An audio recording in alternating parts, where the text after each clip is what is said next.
guys, welcome back to my channel. I'm Max, your host for this poker vlog number 13. So this session is right back after my losing session where I lost a $1,500 in one session.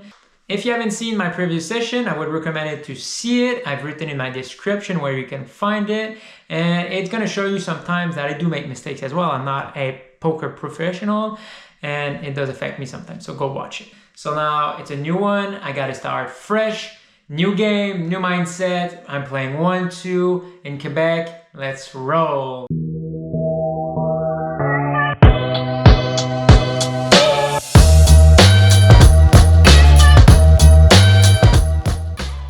So day 2, new mindset, starting fresh. Don't think about what happened last night. Just put out the thought and just like rip it up. Go with my big energy and let's go with pocket queens in the other gun +1 position. Here there's a straddle, so I decided to put a bet of $20 and the straddle call. Heads up to see a flop with was Jack of Diamond, 5 of Heart, and a 3 of Spades. Here he decided to check. I make a bet of $20 and he makes the call. The turn was an 8 of club here. He checked and I decided to check because I thought I might like play like ace king here and I wanted to make another big bet on the river for a jack to pay. But there's a lot of merits here to just continue, and I don't know why I continue when I play bad on that move, but I decided to check. I should have bet, but wrong move. Anyway, the river was a 4 spade and he leads for $70. Now you see a lot of weakness from my part. That's a good move.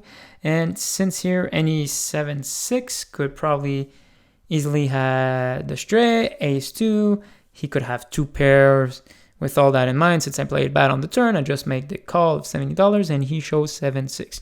So am I going to another session of going bad with my premiums? I hope not. And I don't want these kinds of hands to affect me, so I'm just like going to sign my hand and just make Max play logically. Do not put your emotion into it. And it's really hard when you're like losing a lot and now you play your first hand of the next session and you lose. But luckily it wasn't a big pot and I just like, okay Max, stay focused, let's play another hand. Pick up my hand, it was 10 and 9 suited in the straddle position. There's 2 limpers. The small blind decided to put a bet of $20. Here I got 10-9 suited, decided to make an easy call. And the other 2 limpers decided to make the call as well. 4 ways to save flat, which was king, a spade, 5 of spade, and 10 of diamond. So here I got a flush draw and a pair. Yes, sir. The small blind decided to put a bet of $30. That was an easy call. I could even though here raise here, but since that player is pretty much aggressive and she tends to steal a lot of pots, I just wanted to probably just wait for the turn and make a big bet on the turn if she would again c-bet. Anyway, I make the call and the other player makes the call as well. 3 ways to see a turn, which was a 3 of spades. Bingo, I hit my spade. And the small blind decided to release the pedal and she checked. I decided to make a bet of $60 and only the 6th player decided to make the call. The small blind decided to fold here. Heads up to see a river, which was a 9 of club here. Tends to a lot of stick with his hand and it's a non-believer and it will overplay always his hand, call you with words. Decided to put the all-in card and he makes the call. Show my hand and it's a winner. My next hand was pocket queens. I seem to attract them a lot these previous sessions, but they bring me a lot of pain because I'm always keeping losing with them. So it's a double sorted edge cut. I don't know how to say it in English, but it hurts. You see them, you're happy, but after that, they tend to backstab you. There's a straddle. There's another limper. I'm in the button position with a premium queens. I decided to put a bet of $35 and there's 2 callers. 3 ways to shove flat, with which was Jack of club, 8 of diamond, and the 7 of diamond. Here, everyone decided to check for me, and I decided to put a bet of $30 since I have queens, and only the undergun decided to make the call. Heads up to see a turn, which was 10 of heart, and now he leads for $50. Here, I don't see a reason here to re-raise him because what can I probably like make folds like?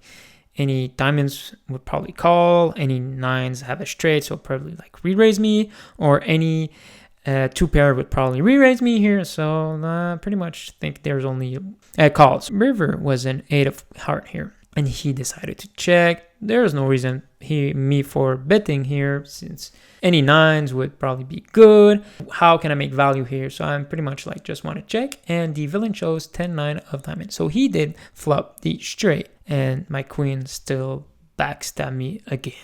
My next hand was pocket aces, so thanks God, another premium card. And what? I'm in the straddle position. Yes, I just want to see a raise. Wait, there's 2 limpers, and the small blind decided to make a raise of $25. Yes, the big blind decided to make the call. Yes. So here with my aces, I decided to make a big raise of $75. The first player, small blind, decided to think a little bit, and he folds. The big blind decided to make the call. So here, normally, how could he show a lot of strength? Because he only called his small blind raise, and he didn't re-raise. So can he really have queens, kings? I'm pretty much sure he had like ace, king, or he could have a medium pair here and just want to flop it. And we're heads up to see a flop, which was 7 of diamond, 6 of club, and a 4 flop. And he leads and bets $60 all in. So pretty much it's an easy call for my part. And he shows queen, 7 of club. So seriously, he's ahead of me. Like, am I again losing with my premiums? Jesus, am I like running super cold these days? I hope I can still hold. The turn was a king of heart, and the river was a 5 of spades. So yes, thank God I win a little pot. Thank you. My next hand, I have ace king in the small blind position. There's 3 limpers. The bottom decided to make a raise of $25 here with my ace king. I put a 3 bet of $60 because I want to isolate him. And my guy to my left, he's an old man coffee who plays wait for his hands, super tight, goes all in for $154. The bottom decided to fold, and here I have a decision. I'm pretty much beat, and I'm thinking like, what can I beat here? Because normally he would do that with like aces or kings. Maybe queens, because now I'm having like an ace king. I'm blocking some combos for kings and aces. So I'm pretty much think he has queens, and then I say like, okay, I'm only have to put $94 left to win like a pot of $354. So I think I got the odds because it's the 50-50 flip. And with all that in mind, I'm pretty sure I'm beat, because if you had kings or aces, like I have like 12%, not even that much. Anyway, I decided to make the call against him, and he shows pocket king. So yeah, that was a bad move because I only have around 12% to win the hand. Flop was an ace, 10, and deuce. Yes, I have my ace, and now I got a hold. The turn was a 9 of club, and the river was an 8 of spades. So yes, I did hold. I was way back on the pre-flop, and I got lucky. So now am I seeing a light from this darkness? Are the table turning finally? So my next hand, I got 6-4 suited in the bottom position. There's a straddle, someone limps. There's the hijack decided to put a bet of $20. Here decided to make the call, and both players decided to make a call as well. 4 ways to see a flop, which was 6-4 Rambo. So it's the season of pumpkin spice, and everything is nice because I just hit 2 pair here. Everyone checks to me, so I decided to put a bet of $40 here. Undergun plus 1 decided to raise $90 here. So for $50 with 2 pairs, I don't think I'm going to make the fold, and I make the call. The heads up to see a turn, which was an 8 of club here. The undergun decided to go all in for $206 here. Here I think a little bit, because what can he represent? 5-7. Would he re-raise me with a open-ended straight draw? Maybe, but the flop was super dry. So could he have a set of 2 because I'm blocking 6-4? And think a little bit, and I think I just got him. I make the call, and he shows pocket 5s, and the river was an 8. So yes, sir, I just win another pot.